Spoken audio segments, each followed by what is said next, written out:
لا حول ولا قوة إلا بالله العلي العظيم. أعوذ بالله من الشيطان اللعين الرجيم. بسم الله الرحمن الرحيم.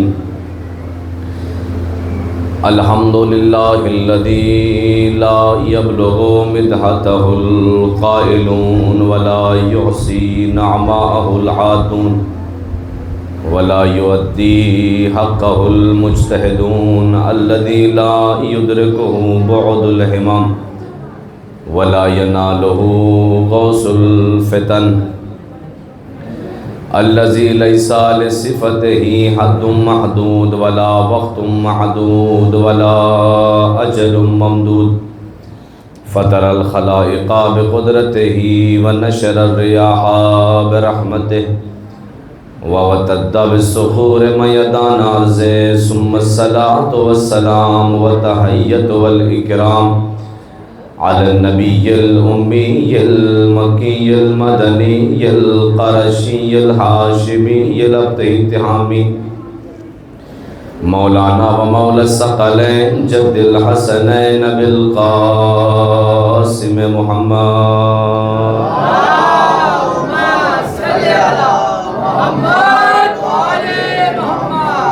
وعلى أهل بيته الطيبين الطاهرين المعصومين المظلومين المنتخبين المنتجبين ولعنة الله على أعدائهم وغاصب حقوقهم ومنكر فضائلهم ومصائبهم وشجاعتهم وطهارتهم وولايتهم وعطشهم أجمعين. أما بعد فقد قال الله تعالى في القرآن المجيد وهو أصدق الصادقين وقوله الحق. بسم الله الرحمن الرحيم. إنا علينا للهدى وإنا لنا للآخرة والأولى. صلوات پڑھیں.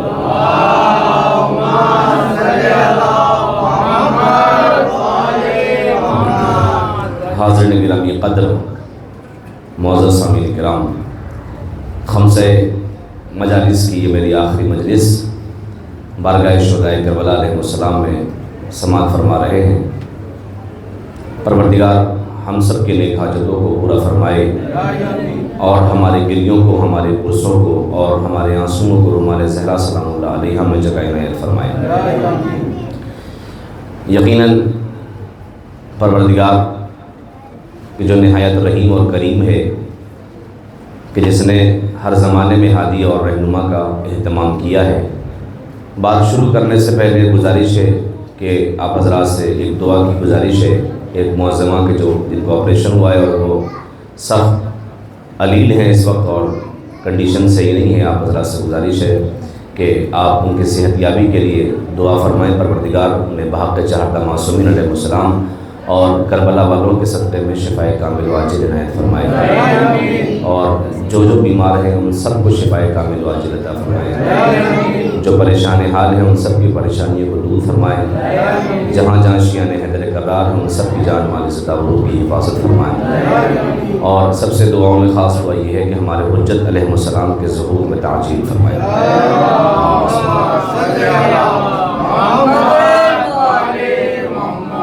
اللہ نے ہر زمانے میں ہادی کا، رہنما کا انتظام کیا اور اس نے کسی بھی زمانے کو بغیر ہادی کے نہیں چھوڑے. ایک صلوات پڑھے بر محمد والے محمد پر.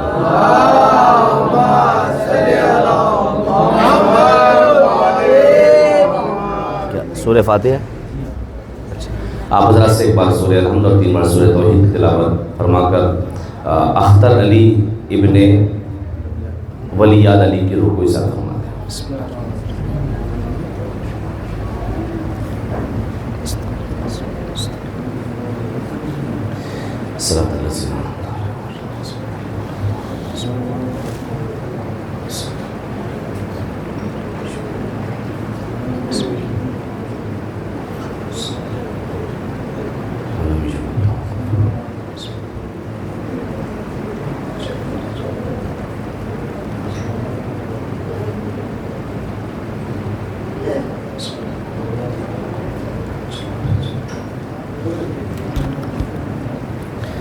خالق کائنات نے ہر زمانے میں ہادی کا اور رہنما کا اہتمام کیا، اور اس نے انبیاء کو بھیجنے کے بعد ہدایت کا سلسلہ اس نے منقطع نہیں کیا، بلکہ پیغمبر ختمی مرتبہ اپنے آخری حج اور اپنے آخری سفر کے موقع پر نبوت کے بعد غدیر خون کے میدان میں مولا کائنات کی امامت اور ولایت کا اعلان کیا، اور سب کے سامنے فرمایا کہ میرے بعد میرا خلیفہ، میرا جانشین، میری جگہ پر بیٹھنے والا یہ علی ابن ابی طالب ہے، اور 1.25 لاکھ حاجیوں کے مجمع نے اس بات کو قبول کیا اور اس بات کو مانا، اور اس کے بعد پیغمبر نے یکے بعد دیگر تمام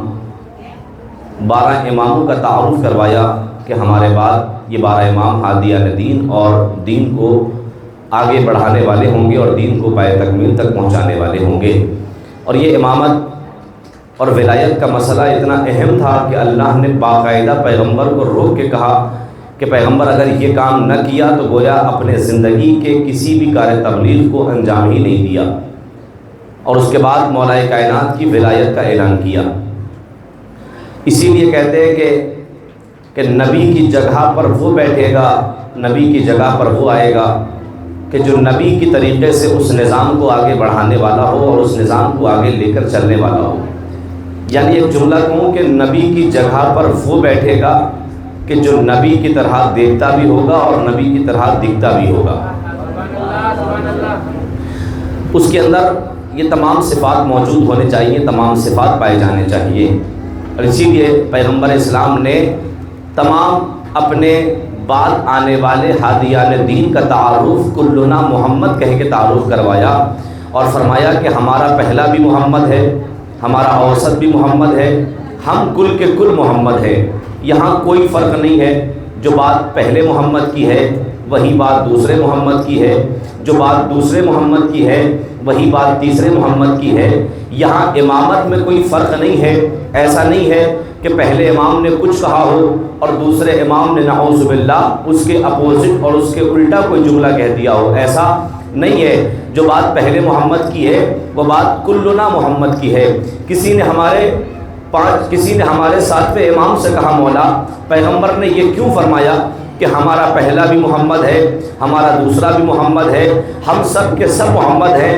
اگر پیغمبر اسلام کو علی سے اتنی ہی محبت تھی تو کہہ دیتے کہ ہمارا پہلا بھی علی ہے، ہمارا دوسرا بھی علی ہے، ہم سب کے سب علی ہیں۔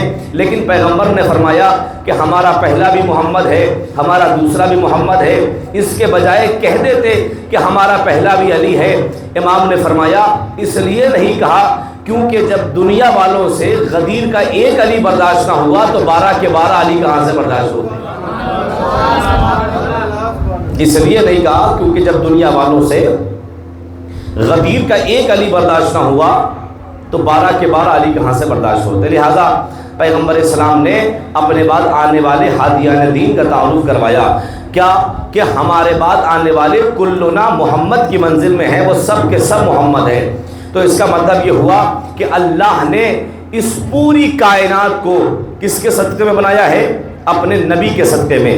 زمین کی پستی سے لے کر آسمان کی بلندی تک، مسکن ماہی سے لے کر اوج ماہ تک، تحت الثری سے لے کر اوج ثریا تک، جو کچھ بھی اس کائنات میں ہے یہ رسول عربی کا صدقہ ہے۔ توجہ فرما رہے ہیں آپ؟ جو کچھ بھی یہ پوری کائنات اگر وجود میں آئی ہے تو پیغمبر اسلام کے وجود کے صدقے میں وجود میں آئی ہے۔ یہ پوری کائنات اللہ نے اپنے نبی کے صدقے میں بنایا، اور اسی لیے اللہ حدیث قصہ میں اس کو واضح کرتا ہے کہ وَعِزَّتِي وَجَلَالِي وَلَا عَرْضًا مَدْحِيًّا وَلَا قَمْرًا مُنِيرًا وَلَا شَمْسًا مُسِيًّا۔ اللہ یہی کہتا ہے نا کہ میں چاند کو نہ بناتا، میں سورج کو نہ بناتا، میں زمین کو نہ بناتا، میں دریاؤں کو خلق نہ کرتا، میں نے کائنات کی تمام شے کو اپنے محمد کے لیے بنایا، اپنے نبی کے لیے بنایا۔ چاند محمد کے صدقے میں ہے، زمین محمد کے صدقے میں، آسمان کا شامیانہ محمد کے صدقے میں، زمین کا فرش محمد کے صدقے میں۔ تو میرا ایک سوال خالق الہی سے یہ ہے کہ میرے مالک، جب تو نے ساری چیزیں اپنے محمد کے لیے بنائی ہے، پوری کائنات کی چیزیں اپنے نبی کے لیے، اپنے محمد کے لیے بنائی ہے، تو جب محمد عربی اس دنیا سے چلے گئے تو یہ تمام کی تمام چیزیں ختم ہو جانی چاہیے تھی۔ یہ آج تک آسمان کیوں باقی ہے، یہ زمین کیوں باقی ہے، آواز الہی آئے گی اس لیے باقی ہے کیونکہ ہم نے ایک محمد نہیں بنائے، ہم نے 12 محمد بنائے ہیں۔ توجہ ہے نا؟ صلوات پڑھے پر محمد والے محمد پر۔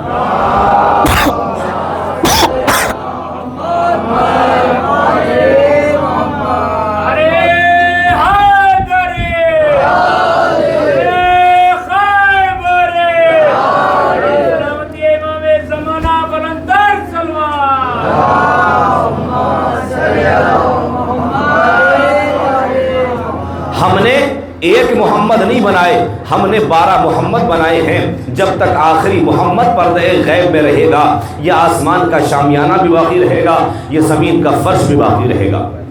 توجہ فرما رہے ہیں آپ۔ اور اسی لیے اللہ نے جو پہلا بشر، پہلا نبی جو اللہ نے بنایا، اسے بغیر علم کے نہیں رکھا، بلکہ اللہ نے اسے علم کے کمالات اور آل محمد کا علم دے کر، معرفت اہل بیت دے کر اللہ نے اسے خلیفہ بنایا۔ لیکن بہت سے لوگ کہتے ہیں کہ آدم سے غلطی ہوئی، لیکن ہمارا یہ عقیدہ نہیں ہے، آدم سے غلطی نہیں ہوئی، نبی سے غلطی نہیں ہوتی، بلکہ ترک اولا ہوا۔ اللہ نے جناب آدم کو ناموں کا علم دیا۔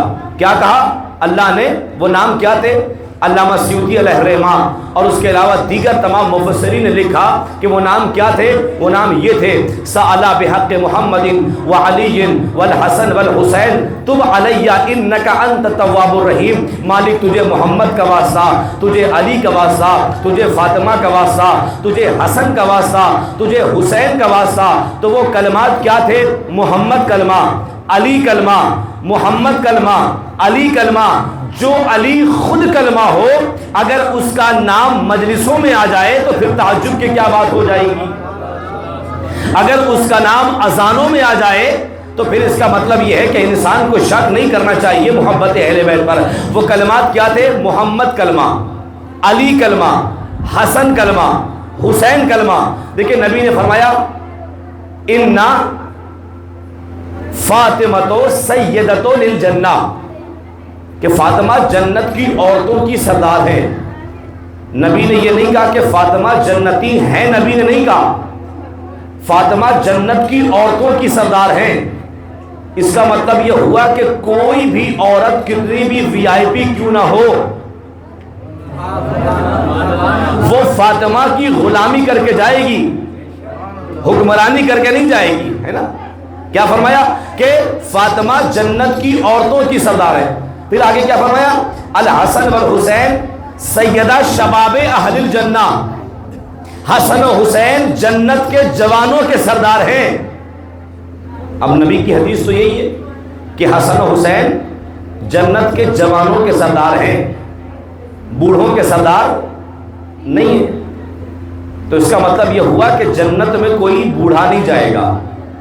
اب آپ نے مجلسوں میں متعدد مرتبہ اس جملے کو سنا ہے اور آپ کو پتہ بھی ہے کہ اس کا نتیجہ کیا ہے کہ جنت میں کوئی بوڑھا کیوں نہیں جائے گا۔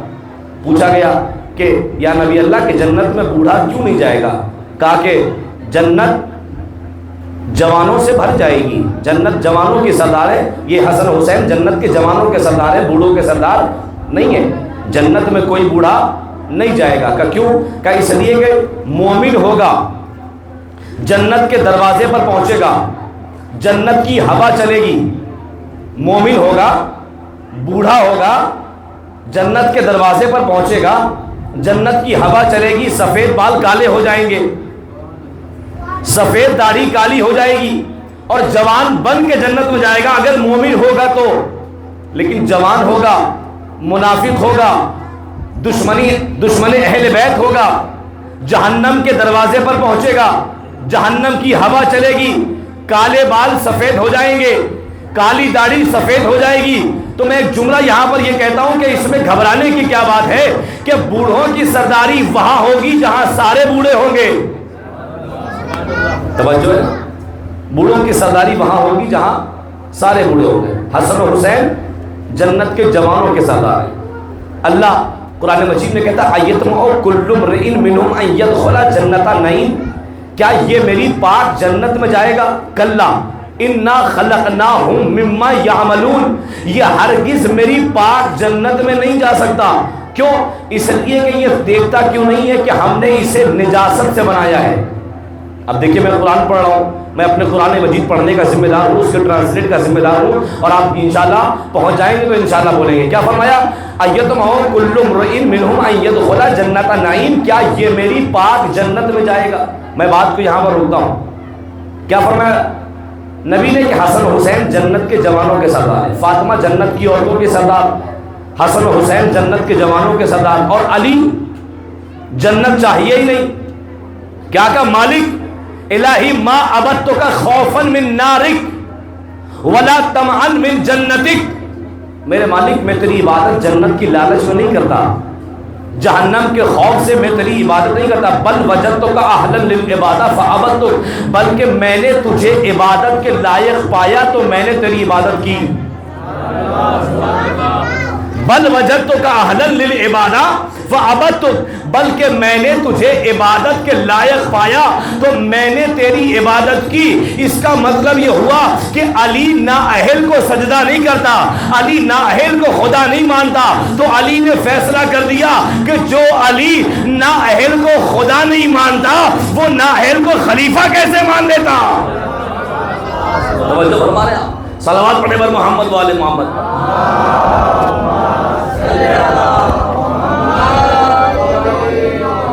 ایک اس سے آواز بلند نعرہ صلی اللہ علیہ وسلم پر محمد.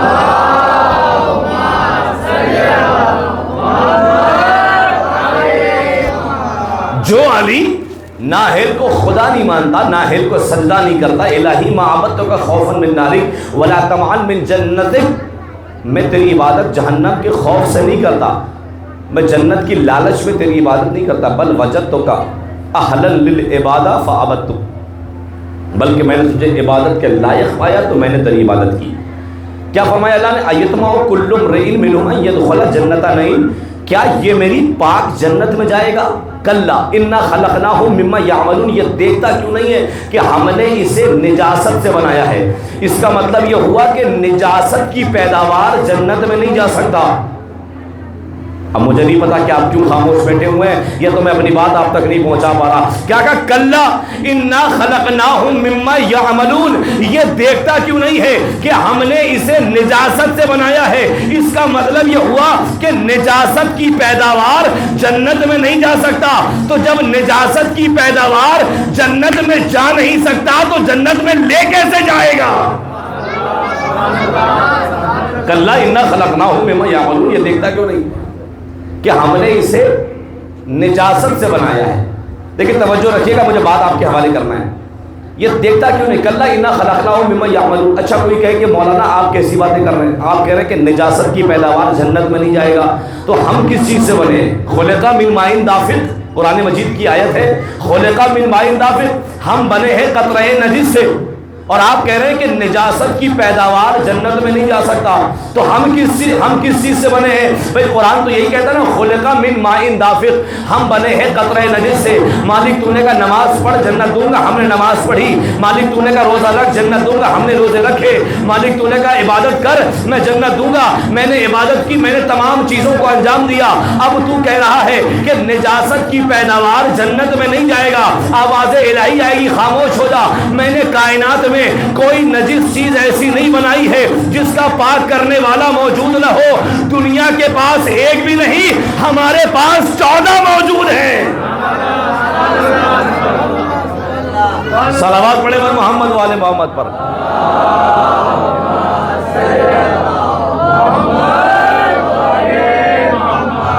اب دیکھیے میری آخری مجلس سے, میں پھر آخری مجلس میں گزارش کر رہا ہوں, دیکھیے بغیر بولے وہ لوگ آگے بڑھ کے آ رہے ہیں.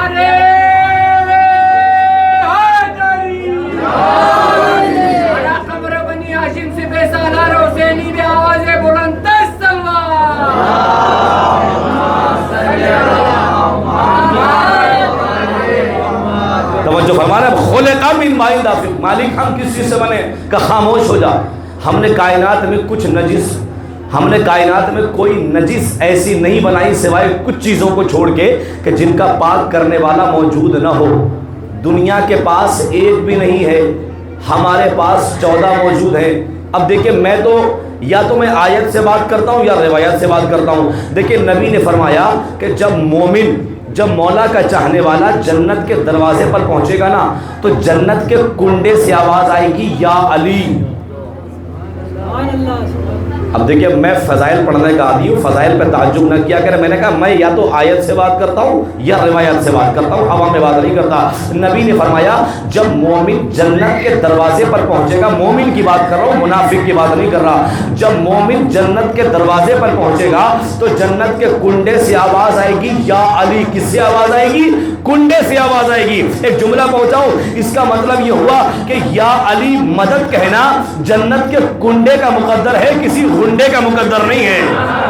میں نے جملہ پڑھا آپ کے سامنے، صلوات پڑھے بر محمد والے محمد پر۔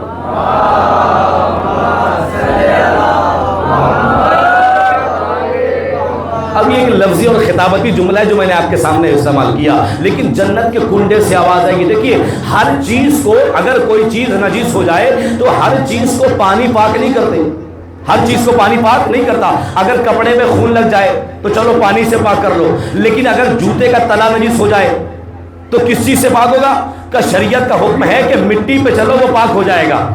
دیوار نجس ہو گئی تو کیا پانی سے پاک کرو گے؟ کہ نہیں، سورج کی شعاع پڑے گی وہ پاک ہو جائے گی، ہے نا۔ لوہا نجس ہو جائے پانی سے پاک کرنے کی ضرورت نہیں ہے، آگ میں ڈالو وہ لوہے کو پاک کر دے گا۔ تو اس کا مطلب یہ ہوا کہ ہر چیز کو پانی پاک نہیں کرتا، کسی کو آگ پاک کرتا ہے، کسی کو استحالہ پاک کرتا ہے، کسی کو مٹی پاک کر دیتی ہے۔ یاد رکھیے گا خمس و زکوٰۃ مال و دولت کو پاک کرتا ہے، علی کی محبت شجروں کو پاک کر دیتی ہے۔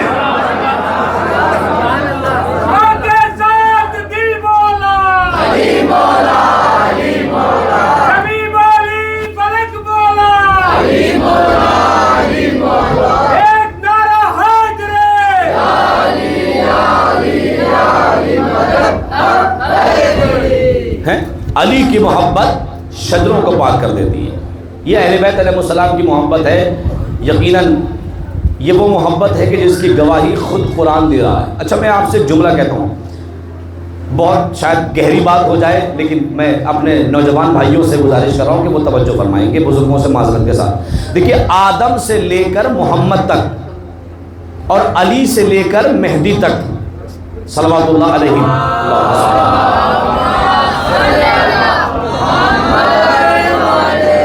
جناب آدم سے لے کر پیغمبر ختمی مرتبہ تک اور مولا کائنات سے لے کر ہمارے آخری حجت تک جتنے بھی نبی آئے، جتنے بھی امام آئے، وہ سب آئے زندگی سے زندگی تک ہدایت کے لیے، ہے نا۔ کوئی نبی کوئی امام کسی کافر کی قبر پہ تو جا کے نہیں کہتا نا کہ اٹھ کلمہ پڑھ لے، ایسا ہوتا ہے؟ نہیں ہوتا۔ کیوں؟ کہ اس لیے کہ ہدایت ہوتی ہے زندگی سے زندگی تک، نہ پیدائش سے پہلے کوئی ہدایت ہے، نہ مرنے کے بعد کوئی ہدایت ہے۔ ہدایت ہوتی ہے زندگی سے زندگی تک۔ بات ہو گئی، اس جملے کو ذہن میں رکھیے گا کہ ہدایت زندگی میں ہوتی ہے۔ کوئی نبی کوئی امام کسی کافر کی قبر پہ جا کر نہیں کہتا کہ اٹھ کلمہ پڑھ لے، ہے نا۔ یہودی آئے نبی کے پاس اور آ کر کہنے لگے پیغمبر ہمارے گھر ہماری بیٹی کی شادی ہے، واقعہ آپ سب کا سنا ہوا ہے۔ پیغمبر اسلام کے پاس آئے کہ یہودی آئے کہ پیغمبر ہمارے گھر ہماری بیٹی کی شادی، ہم چاہتے ہیں کہ آپ کی بیٹی شادی میں شرکت کریں۔ یہودی کیوں آیا ہے؟ اس لیے آیا ہے کہ مسلمانوں کے رسول کی بیٹی ہے، پہننے کے لیے نیا لباس تو ہوگا نہیں، تو جب شادی میں آئیں گی تو ہماری عورتیں ذلیل کریں گی۔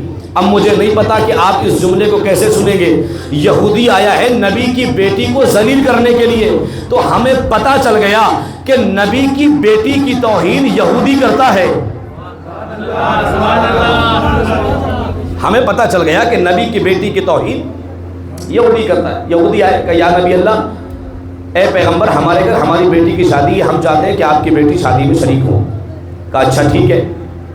پیغمبر آئے سیدہ کے پاس، کہا بیٹی شادی میں جائیں گی؟ یہ یہودی آئے ہیں آپ کو دعوت دینے کے لیے۔ کہا بابا میں جاؤں گی۔ کہا بیٹی آپ کے پاس کوئی نیا لباس ہے نہیں؟ کہ بابا جنت سے لباس آئیں گے میں شادی میں جاؤں گی، ہے نا، جنت سے لباس آئیں گے میں شادی میں جاؤں. دعا کی، جنت سے لباس آیا، جنت کے لباس کو ذمہ تن کیا، چلی شادی میں. واقعہ سب کا سنا ہوا ہے، مجھے ایک منزل تک مجھے لے کر آنا ہے. میں نے آپ سے کیا کہا؟ ہدایت زندگی سے زندگی تک ہوتی ہے. نہ پیدائش سے پہلے کوئی ہدایت ہے، نہ مرنے کے بعد کوئی ہدایت ہے. گئی، جیسے ہی دروازے پر پہنچی یہودی عورتیں کھڑی ہوئی تھی نبی کی بیٹی کو ذلیل کرنے کے لیے. اب جیسے ہی نبی کی بیٹی کا چہرہ دیکھا، غش کھا کے زمین پہ گر گئی. بی بی آگے بڑھی، دلہن نے چہرہ دیکھا، زمین پہ گری، مر گئی. بی بی آگے بڑھی، گھر والے آگے آئے، کہا بی بی آپ اسے معاف کر دیں، آپ اسے معاف کر دیں، یہ زندہ، آپ اسے زندہ کر دیجئے. بی بی نے دستے دعا کو بلند کیا. اس کا مطلب یہ ہوا کہ بی بی جسے معاف کر دے وہ یہودی، جسے معاف نہ کرے. میں قربان جاؤں آپ کے جملے پر. صلوات پڑھے بر محمد و آل محمد پر.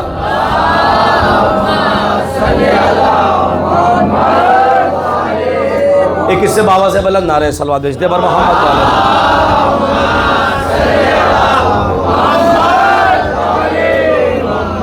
ہیں کب؟ لگا لو بیٹا نعرہ، لگا لو، لگاؤ نعرہ، لگاؤ. یا بی بی جسے معاف کر دے، اور لگانا ہے، اور لگانا ہے. صلوات پڑھے بر محمد والے.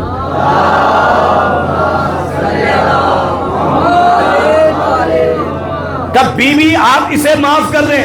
بی بی نے مصلی بچھایا، دستے دعا بلند کی. میں پھر کہہ رہا ہوں، جملہ ذہن میں رکھیے گا، ہدایت زندگی سے زندگی تک ہوتی ہے. کوئی نبی، کوئی امام کسی کافر کی قبر پہ جا کر نہیں کہتا کہ اٹھ کلمہ پڑھ لے. بی بی نے مصلی بچھایا، دعا کی کہ پروردگار تو اسے زندہ کر دے، ورنہ یہ تیرے نبی کی بیٹی کی آنے کو بدشگلی کہیں گے.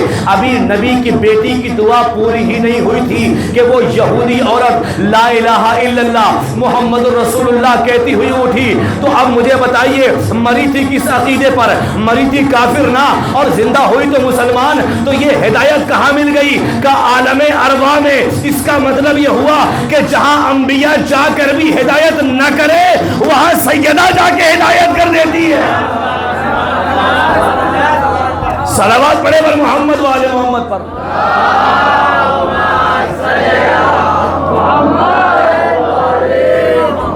جہاں ہے مری تھی نا، کافر مری تھی نا، اور زندہ ہوئی تو مسلمان. تو یہ ہدایت کہاں مل گئی؟ کہ عالم ارواح میں.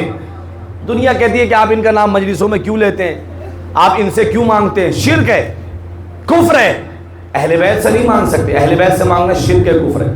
اچھا ایک کیا کہوں کہ جب بات اہل بیت کی عظمت کی ہوتی ہے نا، تو لوگ کہتے ہیں کہ بھائی مجلسوں میں یہ نہ پڑھا کریں. لیکن کیسے نہ پڑھوں؟ جب بات اہل بیت کی عظمت پہ آ جائے تو پھر بولنا ہمارا حق بن جاتا ہے. لوگ کہتے ہیں کہ بھائی آپ مجلسوں میں ایسی باتیں کیوں پڑھ رہے ہیں؟ ٹھیک ہے ہم نہ پڑھیں، لیکن بات اہل بیت کی عظمت پہ جب آ جائے اور لوگ یہ کہنے لگے کہ اہل بیت سے مانگنا شرک ہے، کفر ہے، تو کیا اس کا جواب منبر سے نہ دیا جائے گا؟ وہ کیا، میں تو وہ لفظ اور وہ نام لینا بھی نہیں چاہتا چونکہ وہ لفظ بہت بڑا ہے. ایک صاحب ہیں، وہ مسلمانوں کے بہت بڑے لیڈر، جو اپنے آپ کو مسلمانوں کے بہت بڑے لیڈر اور یہ کہتے ہیں، اور جب بھی کوئی بات کرتا ہے تو وہ کہتے ہیں میں قرآن سے جواب دیتا ہوں. میں نام وہ لینا بھی نہیں چاہتا کہ اس کا نام کیا ہے، وہ بس وہ لفظ کو چینج کر دیتا ہوں، کافر نائک. دیکھیں ذاکر کا لفظ بہت بڑا ہوتا ہے نا. ذاکر تو مولا حسین کے ذاکر کے ساتھ لگتا ہے، ذکر کرنے والا. لیکن کیا کہا جب ان سے کسی نے بھرے مجمع میں سوال کیا کہ قبلہ یہ بتائیے، جناب یہ بتائیے کہ کیا اہل بیت سے مانگ سکتے ہیں؟ کہ شرک ہے، کفر ہے. اب جملہ یہ سوچ کے سنیے گا کہ آپ کے دل میں محبت اہل بیت ہے، چاہے جیسے آپ سنیے گا. کہ اہل بیت سے مانگ سکتے ہیں؟ کہ شرک ہے، کفر ہے، نہیں مانگ سکتے. کہ اچھا، کہ نبی سے مانگ سکتے ہیں؟ کہ نہیں مانگ سکتے. کہ کیوں؟ کہ اس لیے نہیں مانگ سکتے کیونکہ نبی کے دندان مبارک ایک جنگ میں شہید ہو گئے. تو جو نبی خود کو نہ بچا سکے وہ تمہیں کیا بچائیں گے؟ اعتراض سنیے گا، جواب پہ بولنا آپ کا حق ہے. کہا امام علی سے مانگ سکتے ہیں؟ کہا ان سے تو اور نہیں مانگ سکتے. ان سے مانگنے کے لیے کہیں گے جن کے دلوں میں علی کی محبت اور جن کے دلوں میں علی کی دشمنی پیدا ہو جائے. کہا ان سے تو اور نہیں مانگ سکتے. کہا کیوں؟ کہا اس لیے کہ علی کے گلے میں رسن ڈالی گئی. دیکھیے کیا وجہ اس نے، کیا توجیہ اس نے پیش کی. علی کے گلے میں رسن ڈالی گئی، لہذا جب وہ خود کو نہ بچا سکے. میں نے کہا اچھا صاحب امام حسن سے مانگ سکتے ہیں؟ کہ نہیں، انہیں زہر دیا گیا. جب وہ خود کو نہ بچا سکے تو تمہیں کیا بچائیں گے؟ ہم نے کہا چھوڑو ساری بات، چلو اس سے مانگتے ہیں جس سے پوری دنیا مانگتی ہے، در حسین پہ ملتے ہیں ہر خیال کے لوگ، در حسین پہ ملتے ہیں ہر مزاج کے لوگ، یہ اتحاد کا مرکز ہے آدمی کے لیے۔ یہاں تو سب آتے ہیں نا، ہندو بھی آتے ہیں، سنی بھی آتے ہیں، دیوبندی بھی آتے ہیں، سب آتے ہیں، چلو ان سے مانگتے ہیں۔ کہا ان سے تو اور نہیں مانگ سکتے۔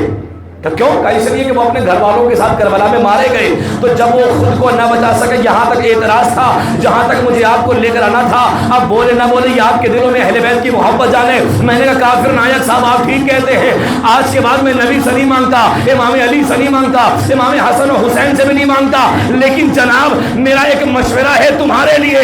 کیا میں نے کہا آج کے بعد تم اللہ سے مت مانگنا۔ کیوں؟ کہ اس لیے کہ جس اللہ نے اپنے نبی اور وسیع کی مدد نہ کی، وہ تم جیسوں کی کیا مدد کرے گا؟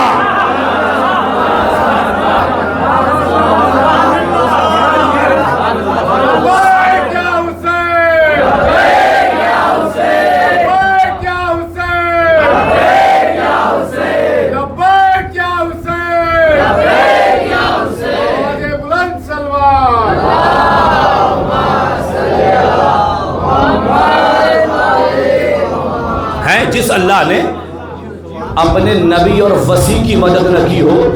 دنیا کہتی ہے کہ آپ ہر جگہ علی کی تعریف کرتے ہیں، مبارک ہم کیا کریں گے؟ مبلغ اعظم علامہ محمد اسماعیل دیوبندی کے پاس ایک شخص آیا اور آنے کے بعد کہنے لگا کہ وہ ایک شہباز قلندر ہے۔ دیکھیں میں قلندر ولندر کو نہیں مانتا، لیکن ایک جملہ جو علی کی محبت وہ بول گیا، وہ جملہ میں آپ تک پہنچا رہا ہوں۔ مبلغ اعظم علامہ محمد اسماعیل دیوبندی کے پاس ایک شخص آیا اور آنے کے بعد کہا کہ وہ شہباز قلندر دیوانہ تھا، جس نے دیوانی کی عالم میں یہ کہہ دیا کہ دمادم مست قلندر علی کا پہلا نمبر۔ مبلغ اعظم علامہ محمد اسماعیل دیوبندی کہتے ہیں ارے وہ دیوانہ تھا، پاگل تھا، مگر تجھ سے اچھا تھا، دیوانگی کی عالم میں علی کو جانتا تھا، پہچانتا تھا۔ وہ پاگل تھا، مجھے پتا ہے وہ پاگل تھا، دیوانہ تھا، لیکن تجھ سے اچھا تھا، دیوانگی کی عالم میں علی کو جانتا تھا، پہچانتا تھا، تو ہوش میں رہ کے بھی علی کو بھول گیا۔ میں نے کہا نا مجھے قلندر ولندر سے کوئی بحث نہیں ہے، لیکن جو اس نے علی کی جملے میں اور علی کی شان میں جو جملے کہے وہ جملہ میں آپ تک پہنچا کہ کہا کہ وہ دیوانہ تھا، وہ پاگل تھا، کہ جس نے دیوانگی کے عالم میں یہ کہہ دیا۔ اچھا ایک جملہ یاد رکھیے گا، اپنے مجمع میں اپنی بھیڑ میں مولا کے فضائل پڑھنا اور ہے، لیکن دشمن کے دربار میں جا کر، دشمن کے مان میں جا کر علی کی ولایت کا جھنڈا گاڑ کے واپس آ جانا یہ آسان نہیں ہے۔ دیکھیے ہم بہت سکون کی زندگی اور آرام کی چین اور سکون کی سانس میں زندگی بسر کر رہے ہیں، جہاں کوئی پابندی نہیں ہے آپ کے اوپر، کوئی آپ کی گردن کاٹنے والا نہیں ہے۔ دیکھیے ہر مجلسوں میں نے جوانوں سے مخاطب ہو کے بات کی، لیکن میں اس جملے پر میں اپنے بزرگوں سے مخاطب ہو چاہتا ہوں، اور وہ اس جملے پہ غور کرے کہ کیا محبت ہے مولا کی، خدا کی قسم۔ اور اگر بزرگوں نے اس جملے پہ ہاتھ اٹھا دیا اور بول دیا تو سمجھ لیجئے کہ یہ جملہ میں نے آپ تک پہنچا دیا۔ میں نے کیا کہا اپنے مجمع میں مولا کی تعریف کرنا اور ہے۔ دیکھیں دو طرح کے لوگوں نے میرے مولا کے نام کو چھپانا چاہا۔ پہلا وہ جس کی اپنی نسلی خامی تھی،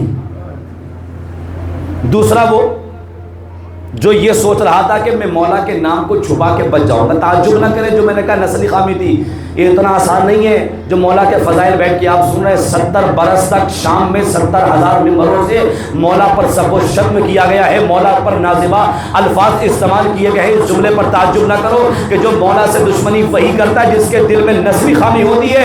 70 برس تک 70,000 ممبروں سے مولا پہ سب و شتم کیا گیا، کیوں؟ تاکہ کوئی علی کا نام لینے والا نہ رہے، کوئی علی کا مقام پہنچانے والا نہ رہے، کوئی علی کا مقام پہچاننے والا نہ رہے۔ لیکن آج سن 1448 ہجری کے اس محرم میں پوری دنیا دیکھ لے کہ قلم ٹوٹ گئے، قرطاس دریا غور ہو گئے، بنی امیہ اپنی اپنی قبروں کے جہنم میں پہنچ گئے، لیکن میرا علی اور ان کی اولادیں کل بھی علی تھے، آج بھی علی ہے۔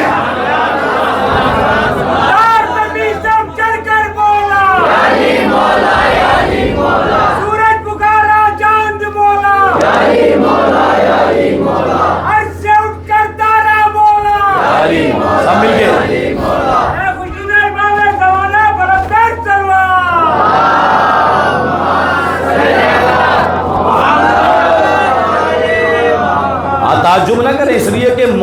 ضبط و شتم کیا گیا ہے. اور کیا عالم ہے شام میں وہ آپ جانتے ہیں کہ 46 سال تک بنی امیہ نے سازش کی ہے اہل بیت کے فضائل کو ڈھانپنے کے لیے. وہ آخری انشاءاللہ مرحلے میں جب امام سجاد کے 2-4 جملے آپ تک بیان کروں گا تو وہ میں کنڈیشن میں آپ کے سامنے بیان کروں گا. لیکن سنیے گا, اپنے مجمع میں مولا کے فضائل پڑھنا ہو. 2 طرح کے لوگوں نے میرے مولا کے نام کو چھپانا چاہا. پہلا وہ جس کی اپنی نسلی خامی تھی, اور دوسرا وہ کہ جو یہ سوچ رہا تھا کہ میں مولا کے نام کو چھپا کے بچ جاؤں گا.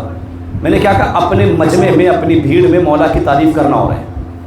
ایک تیسرا فکر تھا جسے ابو دمام کہتے ہیں. ابو دمام اپنے گھر سے چلے.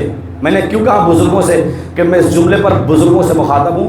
جوان تو انشاءاللہ بولیں گے مولا کی محبت ہے, لیکن سنیے گا, بوڑھے ہیں, ضعیف ہے, کمر جھکی ہوئی ہے, کمر خمیدہ ہے, اپنے چوراہے سے نکلے. حجاج کا زمانہ ہے, خونخوار بادشاہ ہے جس نے اپنی دور حکومت میں کھلم کھلا یہ اعلان کر دیا کہ میری حکومت میں اگر کسی نے علی کا نام اپنی زبان پر لے لیا تو اس کی گردنیں اڑا دی جائیں گی, اس کی زبانیں کاٹ دی جائیں گی.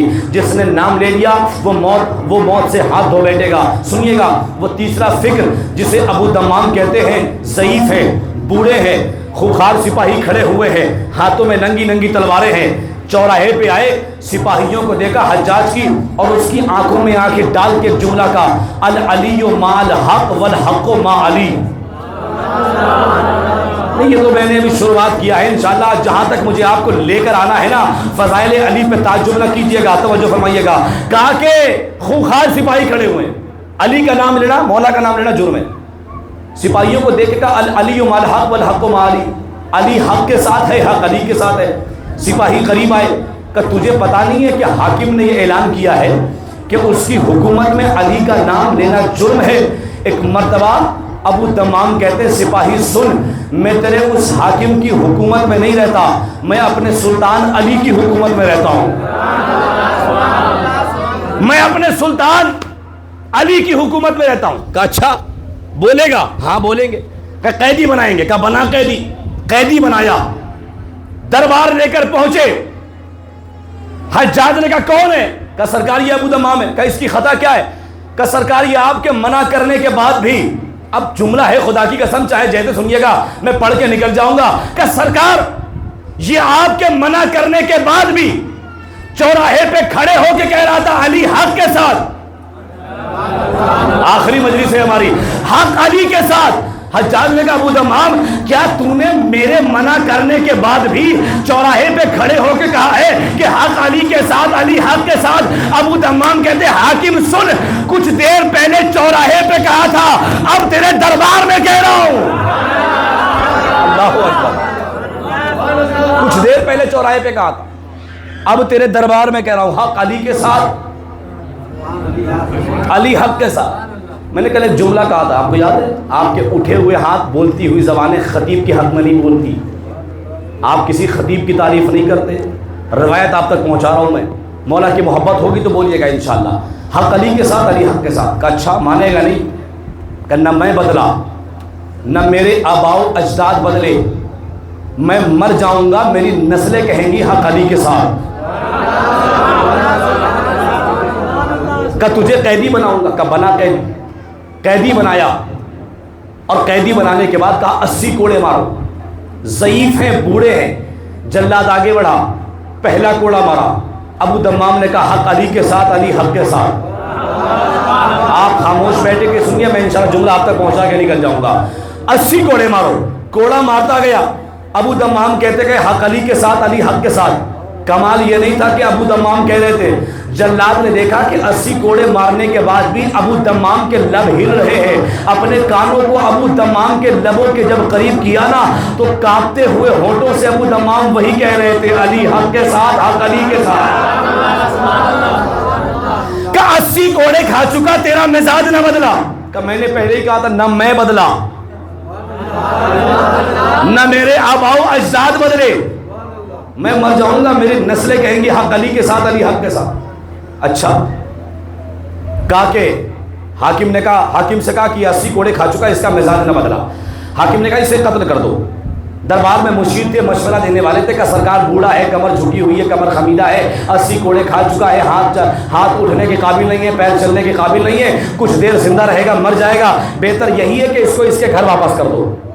اچھا بات صحیح کہتے ہو۔ اٹھایا سپاہیوں نے، لے کر چلے گھر، بستر پہ لٹایا، سپاہی واپس ہوئے، ابو دمام بستر پہ، پیر چلنے کے قابل نہیں، زبان بولنے کے لائق نہیں، بستر پہ تڑپ کے کہتے ہیں یا علی اتنی قوت عطا کر دیجئے کہ ایک مرتبہ پھر اس کے دربار میں جاؤں۔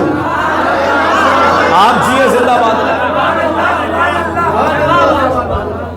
یہ کمال دیکھیں محبت کا، مجھے محبت کی منزل تک لے کر آنا۔ یا علی اتنی قوت عطا کر دیجئے کہ ایک مرتبہ پھر اس کے دربار میں جاؤں اور یہ کہہ کے آؤں حق علی کے ساتھ، علی حق کے ساتھ۔ اب وہ جملہ سنیں جو اس بات پر عقیدہ رکھتے ہیں کہ ادھر چوٹ لگی اور علی مدد کرنے کو آ گئے،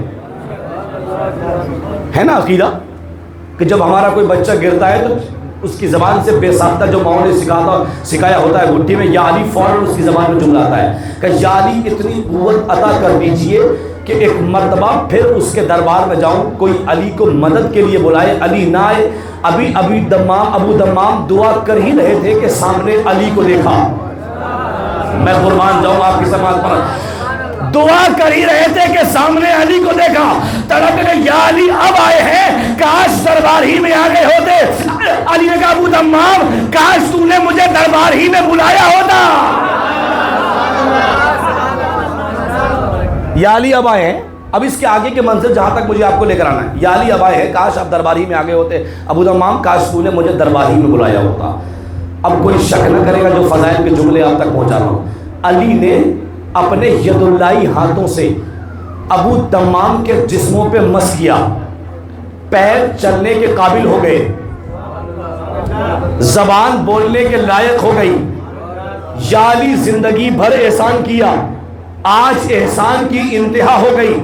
کہ ابو دمام احسان کی انتہا یہ نہیں ہے کہ یا علی پھر کیا ہے کہ ابو دمام جا میں نے تیری عمر 40 سال بڑھا دی۔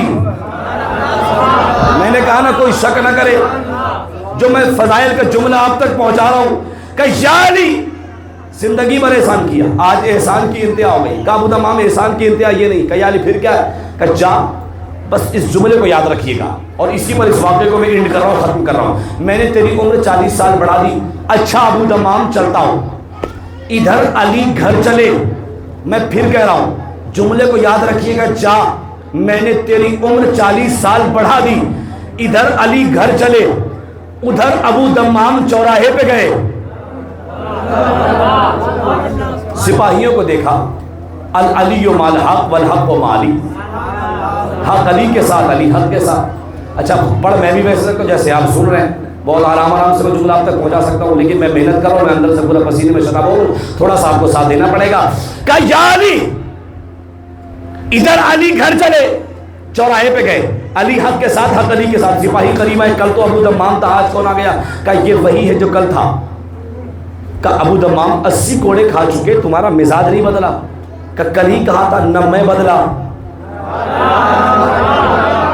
نہ میرے آباء و اجداد بدلے، میں مر جاؤں گا میری نسلیں کہیں گی حق علی کے ساتھ، علی حق کے ساتھ۔ کہ آج تجھے پھر قیدی بناؤں گا، پھر کہہ رہا ہوں جملہ یاد رکھیے گا، جہاں میں نے تیری عمر 40 سال بڑھا دی، قیدی بنایا، دربار لے کر پہنچے، حجاج نے کہا سرکار یہ کون ہے؟ حجاج نے کہا کون ہے؟ کہ سرکار یہ وہی ہے جو کل تھا، اس کی خطا کیا ہے؟ کہ وہی ہے جو کل تھی۔ یہ سب کے سامنے کہہ رہا تھا حق علی کے ساتھ، علی حق کے ساتھ۔ ایک مرتبہ حجاج اپنی کرسی سے کھڑا ہو کے کہتا ہے ابو دمام کیا تم علی کے چاہنے والوں کو موت سے ڈر نہیں لگتا؟ کل تو چھوڑ دیا تھا، آج نہیں چھوڑوں گا۔ کہ حاکم خاموش ہو جا، یہ بات تو کل تک کہتا تو مان لیتا۔ میں کیسے جملہ آپ تک پہنچاؤں؟ کہ حاکم خاموش ہو جا، یہ بات تو کل تک کہتا تو مان لیتا، آج سے 40 سال نہیں مانوں گا۔ کہ کیوں نہیں مانے گا؟ کہ اس لیے کہ کل تک کی جو زندگی تھی وہ اللہ کی امانت تھی، آج سے 40 سال علی کی ضمانت میں۔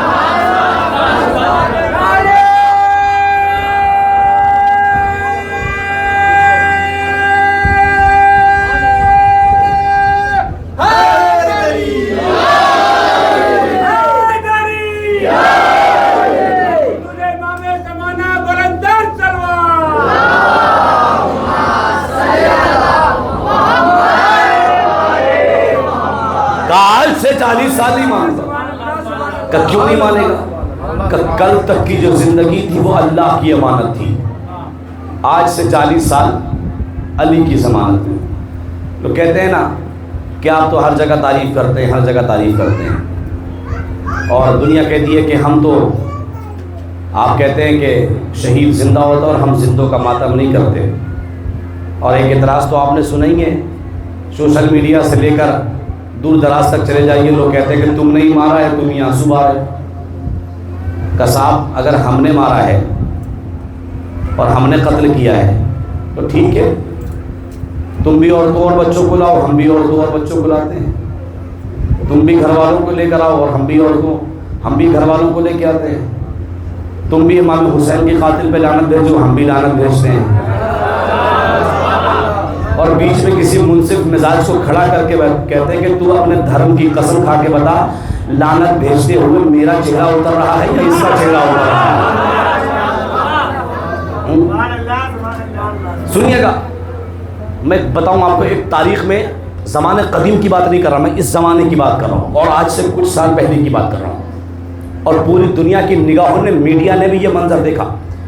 1400 سال پہلے علی کے ایک چاہنے والے کو مارا گیا، نام تھا حجر بن عدی. 1400 سال پہلے مولا کے چاہنے والے تھے، عاشق اہل بیت تھے. اسی جرم میں حجر بن عدی کو مارا گیا، شہید کیا گیا. یہ آج سے کچھ سال پہلے جب قاسم سلیمانی صاحب نے یہ چیلنج کیا تھا کہ 2 سال کے اندر داعش والوں کو ختم کر دیں گے، اور اس چیلنج کو پورا کر کے دکھایا تھا. یہ علی کے چاہنے والے ہیں، جو بولتے ہیں وہ کر کے دکھاتے ہیں، اس لیے کہ یہ کرار کے ماننے والے ہیں، فرار کی اولاد نہیں ہیں. یہ کر کے دکھایا تھا.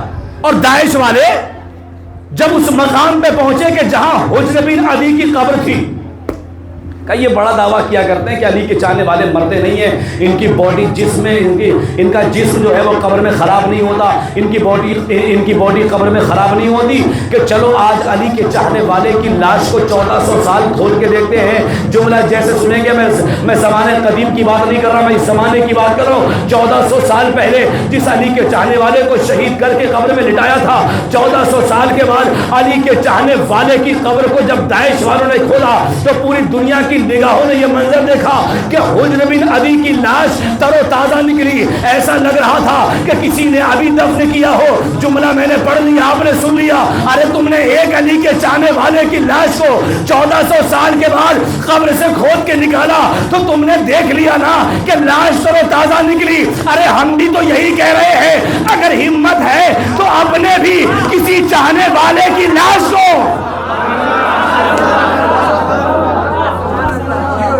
اگر ہمت ہے تو اپنے بھی کسی چاہنے والے کی لاش کو قبر سے کھود کے نکالو، فیصلہ ہو جائے گا. بارگاہ شہدائے کربلا میں لے کے آؤ، دونوں لاشوں کو لے کے آؤ، فیصلہ ہو جائے گا کہ کس کی لاش میں کیڑے پڑے، کس کی لاش سلامت ہے. فیصلہ ہو جائے گا کون حق پہ ہے، کون باطل پہ ہے. اور میں تو یہ کہتا ہوں کہ حجر بن عدی کی لاش تر و تازہ رہنی چاہیے تھی، اس لیے کہ علی کے چاہنے والے تھے حجر بن عدی، علی کے سچے تھے عاشق. تبھی تو تربت نے رکھا ہے حجر کو. اب تک سنبھال کر دیکھو، جنہوں نے فاطمہ زہرا کا در جلایا تھا، ذرا انہیں بھی لہر سے نکال کے دیکھو.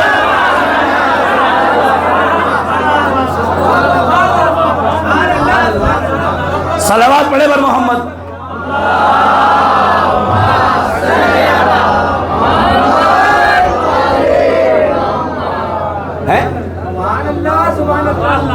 علی کے سچے تھے عاشق، تبھی تو تربت نے. تم نے ایک علی کے چاہنے والے کو مارا تو دیکھ لیا نا کہ لاش تر و تازہ نکلی. اگر ہمت ہے تو اپنے بھی کسی چاہنے والے کی لاش کو نکالو. جاء الحق زہق الباطل ان الباطل کان زہوقا. فیصلہ ہو جائے گا کون حق پر ہے، کون باطل پر ہے. توجہ فرمانا. جناب زینب اور جناب امام سجاد نے، چونکہ آج 25 محرم الحرام کی تاریخ گزری ہے، اور جو کارنامہ کیا ہے نا کربلا کے میدان میں جناب امام سجاد اور جناب زینب نے، دیکھیں کبھی موقع ملے نا تو امام سجاد کا جو خطبہ ہے اور جناب زینب کا جو خطبہ ہے کبھی اٹھا کے پڑھیے گا تو آپ کو پتہ چلے گا کہ ایک خطبہ جناب زینب نے دیا اور ایک خطبہ چوتھے امام نے دیا. لیکن کبھی اٹھا کے پڑھے، خطبہ اٹھا کے پڑھے تو آپ کو پتہ چلے گا کہ جو خطبہ علی کی بیٹی زینب نے دیا اس خطبے کا عنوان الگ ہے، اور جو خطبہ چوتھے امام نے دیا اس خطبے کا عنوان الگ ہے. اٹھا کے پڑھیے گا، دونوں کا عنوان الگ الگ ہے. تو میرا سوال یہ ہے کہ جب دونوں ایک ہی آغوش کے پلے ہوئے ہیں تو پھر یہ عنوان الگ الگ کیوں ہیں؟ اگر میں خلاصہ کروں دونوں خطبے کا ایک جملے میں تو یہ کہہ سکتا ہوں کہ سید سجاد کے خطبے کا عنوان تھا تولا، اور جناب زینب کے خطبے کا عنوان تھا تبرہ. بات سمجھ میں نہیں آئی؟ جب دونوں ایک ہی آغوش کے پلے ہوئے ہیں تو ایک ہی دربار میں دو خطبے ہیں، عنوان الگ الگ کیوں ہے؟ کیا یہ نعوذ باللہ الگ الگ اختلاف نظر ہے؟ کیا یہ ذہنیت کا اختلاف ہے؟ نعوذ باللہ نہیں. یاد رکھیے گا کل دنیا کو نہ صلح سمجھ میں آئی تھی نہ جنگ سمجھ میں آئی تھی، آج نہ تولا سمجھ میں آ رہا ہے نہ تبرہ سمجھ میں آ رہا ہے، نہ تولا سمجھ میں آ رہا ہے نہ تبرہ سمجھ میں آ رہا ہے. یا یوں کہوں کہ ایک مجلس واقعہ کربلا کے بعد دربار شام میں ہوئی، ایک خطاب شہزادی کا ہے، ایک خطاب شہزادے کا ہے، ایک خطاب زینب کا ہے، ایک خطاب سجاد کا ہے. دونوں کے خطاب میں یہ بات معلوم ہو جاتی ہے کہ جو پہلی مجلس ہوئی اس میں تولا بھی ہوا تبرہ بھی ہوا. نہ تولا سے انسان کا ذہن خراب ہو نہ تبرہ سے انسان کا ذہن خراب ہو. تولا ایسے کرو کہ جو آل محمد کو نہیں جانتے وہ جاننے لگ جائے، تبرہ ایسے کرو جو بنی امیہ کو نہیں پہچانتے پہچاننے لگ جائے. صلوات پڑھے پر محمد و آل محمد پر.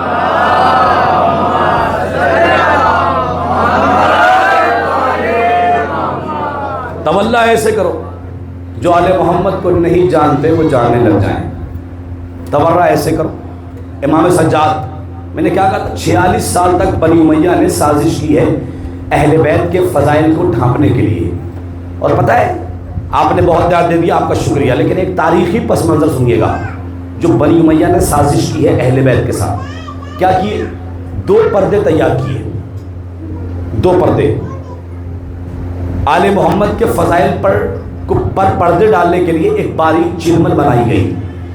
کفر کے چہرے پر نقاب اسلام چڑھانے کے لیے ایک باریک چلمن بنائی گئی. اسی لیے جو نبی کی بیٹی تھی، جو نبی کی لخت جگر تھی، اس کے لیے اپنی کتابوں میں صرف 4 حدیثیں ملی، اور آنے جانے والے ایرے غیر لوگوں پر 25,000 حدیثوں کا چڑھاوا چڑھا دیا گیا. یہ ستم نہیں آل محمد پر تو کیا ہے نا؟ جب علی شہید ہوئے تو لوگوں نے کیا کہا؟ علی مسجد میں شہید ہو گئے. علی کا مسجد سے رابطہ کیا تھا؟ ہائے، جو مسجدوں کی زینت تھا، جو مسجدوں کی آبرو تھا، جس نے حالت رکوع میں وہ انگوٹھی زکوٰۃ میں لے لی جسے سلیمان پہن کے تخت حکومت پر بادشاہی کیا کرتے تھے. اتنا بڑا آدمی شہید ہوتا ہے اور تم کہہ رہے ہو کہ علی کا مسجد سے رابطہ کیا ہے؟ اچھا میں ایک جملہ کہتا ہوں کہ مجھے اہل شام سے اس جملے پر کوئی شکایت نہیں کہ علی کا مسجد سے رابطہ کیا تھا، اس لیے کہ جس اہل شام کا علمی معیار اتنا کمزور ہو کہ جنہیں یہ تمیز نہ ہو کہ اونٹ اور اونٹنی میں کیا تمیز ہے.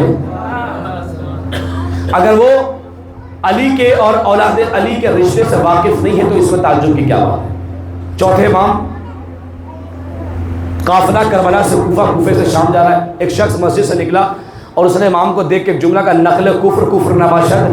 اس نے امام کو دیکھ کے ایک جملہ کا تم باغی ہو، تم اسلام کے خلاف ہو. امام نے کہا تو مسجد سے نکل رہا ہے، تو ایسا جملہ نہ کہے.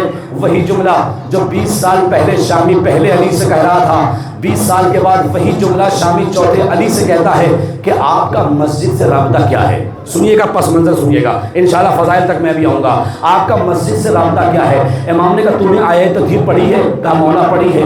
کس کی شان میں آئی؟ کہا اہل بیت کی شان میں. کہا ہم ہی تو وہ اہل بیت ہیں.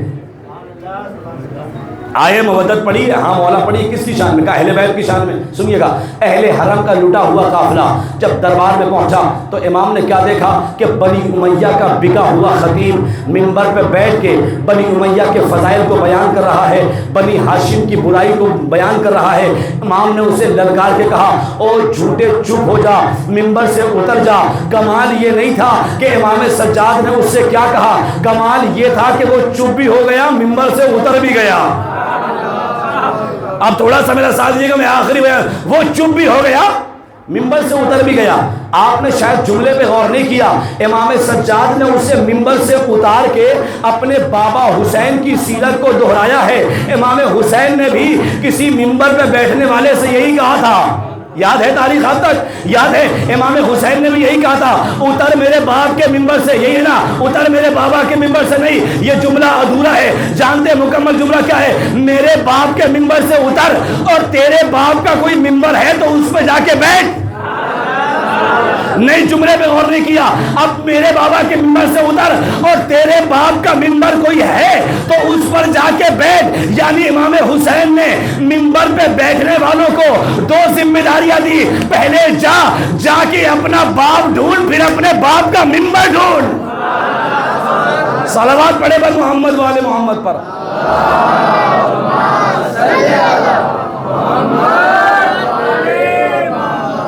یہ پورا خطبہ امام نے دیا کہ من عرفنی فقد عرفنی، جو مجھے جانتا ہے وہ جانتا ہے. ولم یعرفنی انباتہ بحسبی ونسبی، اور جو نہیں جانتا وہ مجھے پہچان لے. انا ابن مکہ ومنا، انا ابن زمزمہ وصفا، انا ابن من حمل الرکن باطراف الردا. اتنا وقت نہیں کہ میں پورا خطبہ آپ کے سامنے پڑھوں. امام نے فرمایا میں مکہ کا بیٹا ہوں، میں مینا کا بیٹا ہوں، میں زمزم و صفا کا بیٹا ہوں. 700 کرسی نشین کہنے لگے یزید اسے اجازت دے دے، یزید اسے اجازت دے دے. میں کہوں گا مولا آپ اجازت کیوں مانگ رہے ہیں؟ کہ ہم اجازت نہیں مانگ رہے ہیں، ہم شریعت کا درس دے رہے ہیں. ہم بتانا چاہتے ہیں کہ ہم بغیر اجازت کسی کی زمین میں دفن نہیں ہوتے، بغیر اجازت کسی کے لکڑی کے ڈھیر پہ خطاب نہیں کرتے. سن لیا آپ نے؟ اب ایک آخری جملہ سنیے گا. تولا مکمل ہو گیا. ایک جملہ تبرہ، اہل حرم کا لٹا ہوا قافلہ. آپ داد دیں نہ دیں، میں مجلس کے آخری جملے میں ہوں. جناب زینب کا اگر جملہ سمجھ میں آ جائے تو میری خطابت کو نہیں، شام کا رخ کر کے علی کی بیٹی زینب کو سلام پیش کیجیے گا. توجہ ہے نا؟ اہل حرم کا لٹا ہوا قافلہ دربار میں پہنچا. پہلے میں آپ کو دربار کا ماحول بتا دوں کہ کیا ماحول ہے دربار کا. عالم یہ ہے دربار کا کہ جہاں پر 700 کرسی نشین بیٹھے ہوئے ہیں. یہ کوئی عام کرسی نشین نہیں تھے، سنیے گا بہت توجہ سے. یہ کوئی عام کرسی نشین نہیں تھے. الگ الگ ممالک کے سفیر تھے، راوی تھے، رپورٹرز تھے، پترکار تھے جو یہ لکھنے کے لیے آئے تھے کہ نعوذ باللہ حسین، کہ نعوذ باللہ یزید خلیفہ رسول کے مقابلے پر ایک باغی کھڑا ہوا، معاذ اللہ ثم معاذ اللہ، جس کا نام حسین تھا. عالم یہ ہے دربار کا کہ کسی جری میں، مجھے ایک جملے میں تبرہ آپ تک پہنچانا جناب زینب کا، چاہے جملہ جیسے آپ سنیے گا. عالم یہ ہے دربار کا کہ کسی جری میں، کسی سورما میں، کسی ساون میں، کسی متکلم میں، کسی بولنے والے میں اتنی ہمت نہیں ہے کہ دربار میں یزید کو نام لے کر بلائے. کوئی اسے بادشاہ کہتا ہے، کوئی اسے ذل سبحانی کہتا ہے. بگڑے ہوئے مسلمان اسے خلیفہ رسول بھی کہنے کی ہمت رکھتے ہیں. بنی امیہ کے ہڈی چوس غلام چاروں طرف کھڑے ہوئے ہیں، ہاتھوں میں ننگی ننگی تلواریں ہیں، ہیرے جواہرات سے کرسیوں کو سجا دیا گیا ہے. عالم یہ ہے دربار کا کہ اگر کوئی انگلی اٹھائے تو اس کی انگلی کا، یہ میں ماحول دکھاؤ دربار کا. اگر کوئی انگلی اٹھائے تو اس کی انگلی کاٹ دی جائے، اگر کوئی زبان کھولے تو اس کی زبان کاٹ دی جائے. یہ وحشت کا ماحول، یہ دہشت کا ماحول. کسی میں ہمت نہیں ہے کہ یزید کو نام لے کر بلائے. کہ اتنے میں 700 کرسی نشین نے عجیب منظر دیکھا. ایک قیدی بی بی کھڑی ہوئی، یزید کو دیکھ کے ایک جملہ کہا، یبنت طلقاء، او غلام زادے. اللہ اکبر، او غلام زادے. 700 کرسی نشین اپنی مسند سے کھڑے ہو گئے. ارے یہ کس جگر کی خاتون ہے جہاں کسی میں ہمت نہیں ہے کہ یزید کو نام لے کر بلائے. یہ کون بیوی ہے؟ 700 کرسی نشین اپنی اپنی کتابوں کو کھنگالنے لگے. کسی نے دربار میں پوچھا کہ تم کتابوں میں کیا تلاش کر رہے ہو؟ کہ تم دیکھ نہیں رہے ہو اس وحشت کے ماحول میں، اس دہشت کے ماحول میں ایک بیوی نے یزید کو نام لے کر بلایا. ہم تلاش کر رہے ہیں کہ یا تو یہ بیوی علی ہے یا علی کی بیٹی زینب ہے.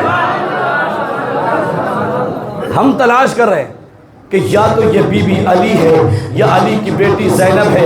بی بی تیری عصمت پہ لاکھوں سلام، بی بی تیری شجاعت پہ لاکھوں سلام، تو نے حسینیت کا جھنڈا یزیدیت کے دربار میں گاڑ دیا۔ بی بی یہ گھن گرج، یہ گونج، یہ جھنکار مرحبا، یہ زیر و بم، یہ لہجہ، یہ گفتار مرحبا، یہ مرحبوں کا قتل، یہ پیکار مرحبا، یہ زلزلہ، یہ حشر، یہ للکار مرحبا۔ ارے حیدر سے یا خدا کے یہاں سے منگائی ہے، لہجے کی ذوالفقار کہاں سے منگائی ہے؟ لہجے کی ذوالفقار کہاں سے منگائی ہے؟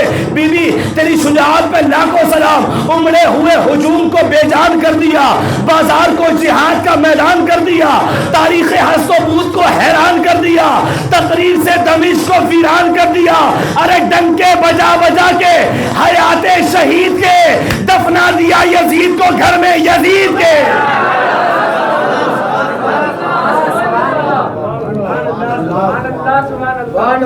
بی بی تیری عظمت پہ لاکھوں سلام، تیری شجاعت پہ لاکھوں سلام، تو نے حسینیت کا جھنڈا یزیدیت کے دربار میں گاڑ دیا۔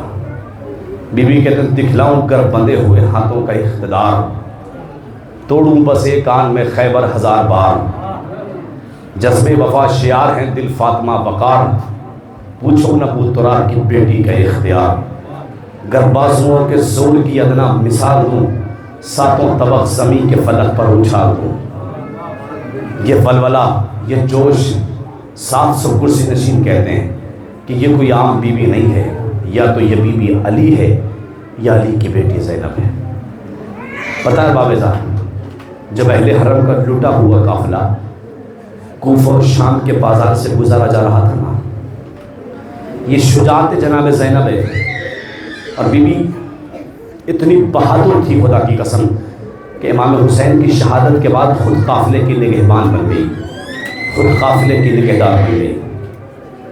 جب مولا کائنات کا آخری وقت تھا نا، ہر ایک بیٹے کو قریب بلایا، بیٹا حسن دین کی امانت تمہارے حوالے، بابا کلیجے کے 72 ٹکڑے ہوں گے مگر دین پہ آنچ نہ آنے دیں گے، بابا زہر دیا جائے گا مگر دین پر آنچ نہ آنے دیں گے۔ امام حسین کو بلایا، میرے لال دین کی امانت تمہارے حوالے۔ کتنی محبت تھی بہن اور بھائی کو آپس میں، سنیں گے، کہا میرے لال دین کی امانت تمہارے حوالے، کہ بابا علی اکبر کا لاشا اٹھاؤں گا لیکن دین پہ آنچ نہ آنے دوں گا، بابا زخمی ہو کے گھوڑے سے گروں گا مگر دین پہ آنچ نہ آنے دوں گا۔ حسین کہتے ہیں بابا، لیکن حسین ایک جملہ کہنا چاہتا ہے، ہاں میرے لال کہو، کہا بابا علی اکبر کا لاشا اٹھاؤں نہ آنا ہو مت آنا، بابا قاسم کے لاش کے ٹکڑے اٹھاؤ نہ آنا ہو مت آنا، بابا علی اصغر کے گلے سے تیر نکالوں نہ آنا ہو مت آنا، بابا قاسم کا لاشا پامال کیا جائے نہ آنا ہو مت آنا، لیکن بابا جب میری شہادت کے بعد شام غریبہ آئے نا، جب میری بہن زینب تنہا رہ جائے بابا ضرور آنا۔ شام غریبہ جب آئی ہے نا ارباب اعضا، علی کی بیٹی زینب ٹوٹا ہوا نیزہ لے کے پہرا دے رہی تھی، کیا دیکھا کہ ایک سوار ہے کہ جو خیمے کی طرف بڑھ رہا ہے، علی کی بیٹی نے یہی کہا نا، سوار واپس چلا جا، جو لوٹنا ہو دن کے اجالے میں لوٹ لینا، میرا ماجایا مارا گیا، میرا کڑیم جوان مارا گیا، میرے گود کے پالے مارے گئے۔ ارباب اعضا ہمارا کوئی والی و وارث نہیں ہے، ایک امام ہے جس کے ہاتھوں میں ہتھکڑی ہے، جو بیمار ہے ارباب اعضا، جو لوٹنا ہو دن کے اجالے میں لوٹ لینا، لیکن سوار ہے جو خیمے کی طرف بڑھ رہا ہے، بچے جلے ہوئے انگاروں کی خاک پہ سو رہے ہیں۔ علی کی بیٹی زینب سے برداشت نہ ہوا، لجام فرس پہ ہاتھ ڈال دیا، اے سوار میں تجھ سے علی کی بیٹی زینب کہتی ہوں نا واپس چلا جا، میں اتنا سننا تھا۔ سوار نے چہرے سے نقاب الٹ دیا، زینب بابا کو نہ پہچانا، اے بابا اب آئے ہو جب بھائی مارا گیا، جب علی اکبر کے سینے پہ برچی لگ چکی۔ اللہ اکبر۔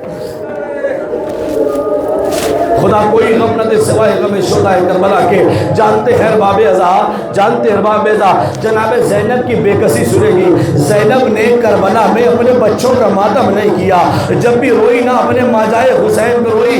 حمید ابن مسلم کہتا ہے 11 محرم کو جب یہ قافلہ کربلا سے اسیر کر کے لے جایا جا رہا تھا نا، سنیں گے ارباب اعضا، تاریخ کہتی، حمید کہتا ہے میں نے دیکھا کہ ہر لاشے پر بیویاں موجود ہے، ام لیلہ علی اکبر کے لاشے پر ام فروا قاسم کے لاشے پر، ہر لاشے پر اس کی والدہ موجود ہے، ماں موجود ہے، لیکن ہم نے دو میتیں دیکھی جن پر کوئی گریہ کرنے والا نہیں تھا، جن پہ کوئی رونے والا نہیں تھا۔ حمید کہتا ہے ایسا لگتا ہے ان بچوں کی ماں جلتے ہوئے خیموں میں مر گئی۔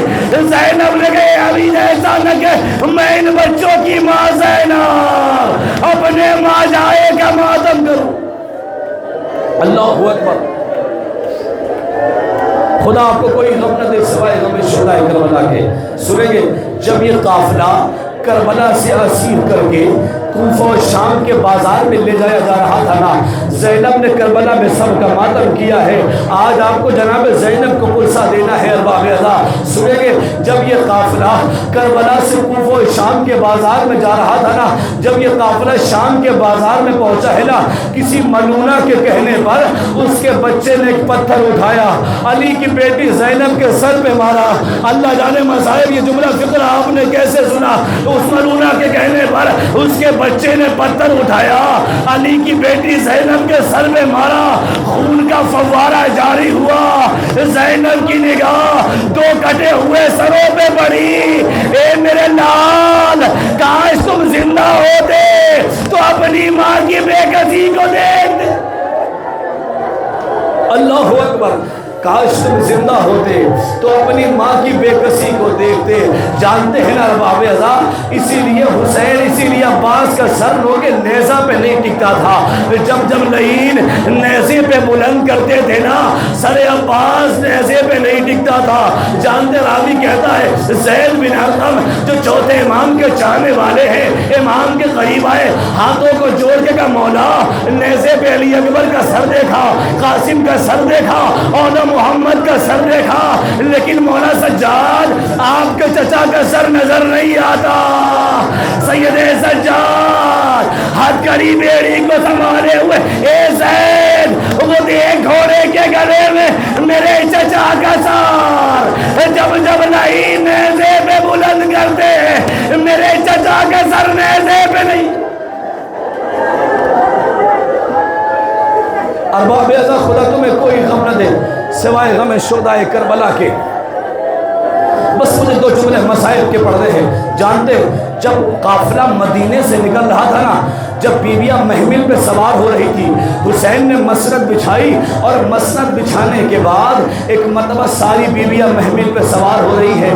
جناب ام لیلہ آگے بڑھی، علی اکبر نے ماں کو سوار کیا تھا، ام فروا آگے بڑھی، قاسم نے سوار کیا ماں کو۔ سنیں گے ارباب، لیکن جب علی کی بیٹی زینب آگے بڑھی نا، ایک مرتبہ بنی ہاشم کے جوان آگے بڑھے کہ پھوپھی اماں میں آپ کو سوار کر دوں؟ جناب زینب کہتے نہیں میرے بچوں، آج مجھے آپ سے سوار نہیں ہونا۔ عباس آگے بڑھے، شہزادی میں سوار کر دوں؟ نہیں بھائی عباس، آج آپ سے بھی سوار نہیں ہونا۔ آخر میں حسین اٹھے، اے بہن زینب بھائی حسین تجھے سوار کر دے؟ کہ بھائی آج آپ سے بھی سوار نہیں ہونا۔ کہ پھر کس سے سوار ہونا؟ کہ جو 11 محرم کو مجھے ناقے پہ سوار کرے گا۔ سجاد آگے بڑھو، اپنی بوبی زینب کو سوار۔ اجرکم اللہ۔ بس آخر جملہ، آپ کی عبادت تمام ہے۔ سنیں گے زینب نے کربلا میں اپنے بچوں کا ماتم نہیں کیا۔ جب اہل حرم کا لٹا ہوا قافلہ جب شام سے رہائی پا کے جب مدینے واپس جا رہا تھا نا، جب شعلہ کے سر آنا شروع ہوئے، علی اکبر کا سر آیا، ام لیلہ نے آگے بڑھ کے لیا، قاسم کا سر آیا، ام فروا نے آگے بڑھ کے لیا، جناب عباس کا سر آیا، ام کلثوم نے آگے بڑھ کے لیا، آخر میں دو ننھے سر آئے۔ شام کی عورتیں کہتی ہیں لگتا ہے ان بچوں کی ماں مر گئی۔ اونٹ پہ بیٹھی ہوئی لیلا نے کہا ارے ایسا نہ کہو، ان بچوں کی ماں زینب اپنے ماں جائے کا ماتم کرے۔